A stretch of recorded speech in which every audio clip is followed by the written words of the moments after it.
I'm back with Bruce Philp, co-author of The Orange Code. Interesting read that if you have an interest in branding or financial history, you have to read. It's rare that we have someone write about branding and banking, especially creating an invisible bank. And I wanted to take this opportunity, Bruce, to talk a little bit more broadly about branding. You're the brand cowboy. People can read your blog at brandcowboy.com. You're a person who believes branding is important, and to be honest, I do as well. I think that there's something important about a brand, whether it be legacy, it's a commitment to quality, a commitment to experience. But you've been working in the brand field for a long time. Why do you feel that branding is so important?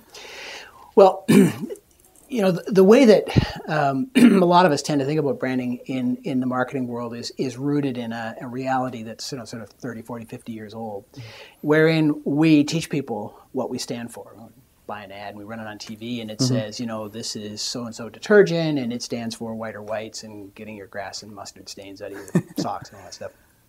And, in a world in which, media is sort of corporate controlled and there's 3 television networks to watch and we're going to pretty much take whatever is given to us, at face value. But of course, everything's changed. I mean, there are now hundreds of ways to watch television and there are hundreds of ways to listen to the radio and there are hundreds of other media that no one ever imagined, back in the days of Ed Sullivan.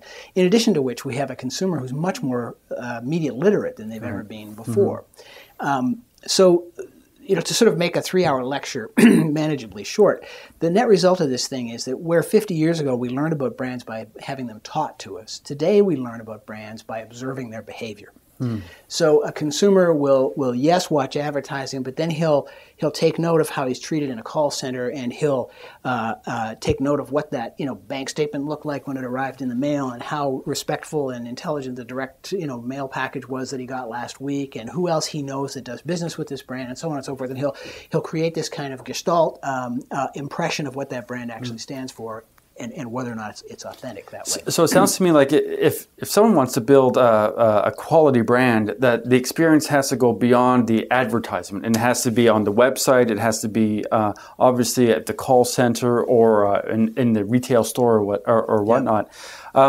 You mentioned the statements, and maybe we can draw back to the Orange Code and ING experience there. One of the things that's struck me about ING direct statements is they're so easy to read. Right. Did you play a role in shaping those statements at all? Yeah, in some cases directly, that sort of material, and in other cases indirectly. I mean, it really gets, in a sense, to your earlier question, which is why is branding so important. If you accept that a brand is formed in someone's mind by how they observe your behavior, then you quickly come to realize that branding is far too important to just leave to marketing. That in fact, it should be a set of rules by which the entire organization behaves. And that and the Orange Code argues that a brand is a constitution for an organization, and as such is a leadership responsibility.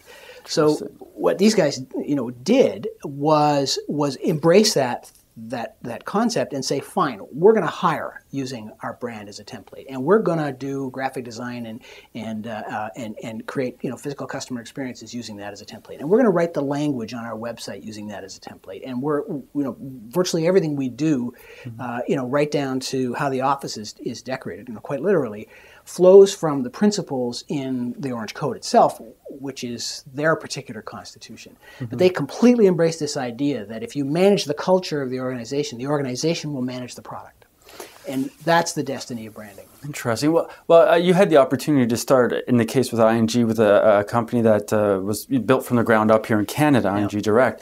What about legacy companies that have been around for 2 or 3 generations that have a brand that has had its ups and downs? If one of those companies were to come to you today and say, yes, we believe in this idea that our brand has to be our mission. The problem is our brand has sort of had different missions over the years. Right. How do you work with a company that needs to sort of refocus and retool? Is it possible to start over again?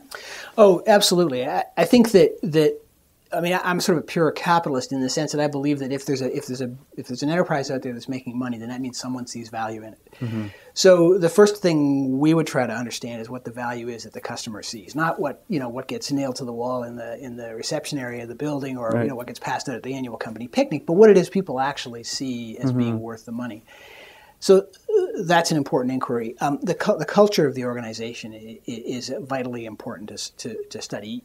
It isn't very long when you start talking to employees, and we've been through this many times with other brands, that you start to see where the real soul of the company is. It's kind of a flaky consultant word, but there's some truth to it. Even the biggest and most established brands in the world, when you dig deep enough, you find some vestige of the founders' sense of purpose, and very often that's the place you start. And what's critical about this process is it will fail if it isn't authentic, and this is where when consultants kind of swoop in and say, well, here's your new mission statement, and it spells a word, and you just have to remember that word, and you'll be fine.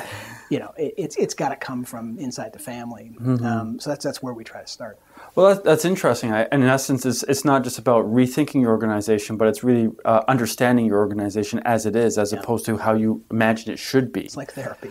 It sounds like therapy. I imagine that sometimes when you I could imagine that maybe you've done some of these examinations of companies. Do you ever come back with answers that people are not that happy to receive, or? Not that they're not happy to receive, because I don't think... Or surprised, perhaps. Maybe afraid of. That's happened. Because there's sort of not a lot of value in coming back with bad news. Part of your job as a branding consultant, I believe, is to get them excited about themselves. To have them look in a mirror and be enthusiastic about what they see, or about the potential of what they see. So we never get people defensive when we go through this process, but we will occasionally come back with truths that are that run into conflict, not with the culture of the company necessarily, but with the culture of the leadership. I see. If you have professional managers running a company, and they're the 10th generation of people who've sort of occupied those offices, and they believe that their value is their skill at managing, and then you come back to them with a big thought about the consumer and how to make their lives better, that can be frightening for them, and that certainly happened. In terms of branding, the Orange Code has an awful lot to offer entrepreneurs and innovators, so go out and read it, buy it. Bruce Philp, thank you so much for spending time with us today. We enjoyed having you in, and it's a great read. Thank you for your work. It's a pleasure. Thank you very much.